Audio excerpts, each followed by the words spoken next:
Hello, everyone, and I'm back. Welcome to another episode of Bible Illustrated Hands. I apologize for a bit of my absence, but I was productive. Uh, we were busy with the video podcast that you can follow on our channel, Church Mouse Chronicles, here on YouTube, and on our website, churchmousechronicles.show. I think maybe there's no chronicles, just churchmouse.show. I'll have to check. And some videos are in the making, and I've been drawing a lot, and so on. Anyway, I'm back, and I apologize for my absence. The following question was asked on Facebook. Sadly, I did not record who asked the question, so I apologize in advance. But the question is, I remember being told that in orthodoxy having people not decompose was seen as a bad thing, but that they were so evil that not even the earth would take their bodies. But I've also seen examples of saints that have remained uncorrupted, that is, incorrupt. So what is the official church view of this? I would like, first of all, to warn against thinking that church has official opinion on everything. In most cases, that is not the case. This is one of those cases.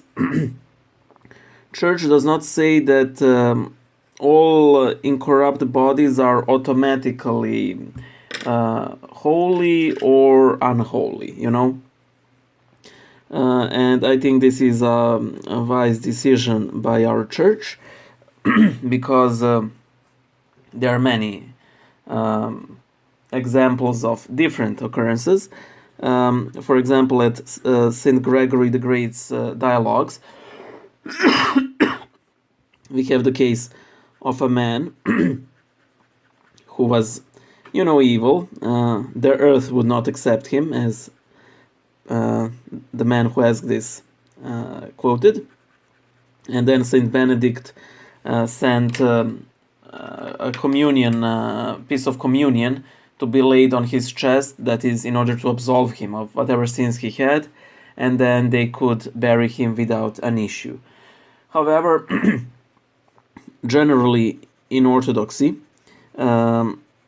incorrupt bodies are seen as a sign of holiness. However, that is not the all-in-all case. For example, on the Holy Mount, these bodies are generally seen as a sign of sin, because on the Holy Mount there isn't a whole lot of place to bury people, and when you have incorrupt bodies,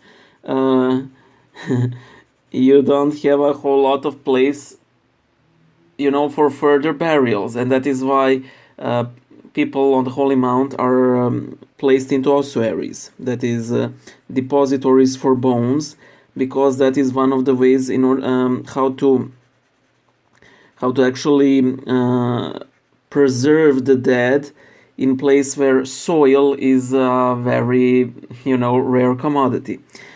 However, of course, there are incorrupt bodies on the Holy Mount as well, and it really depends on revelations, visions, but most importantly on our knowledge of the deceased man's life.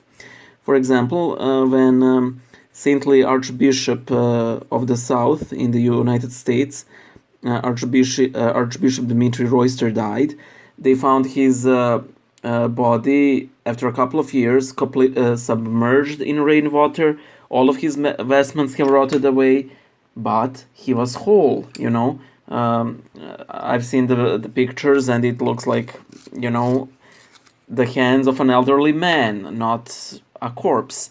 However, I think I mentioned this before. I think in some Serbian village, they were uncovering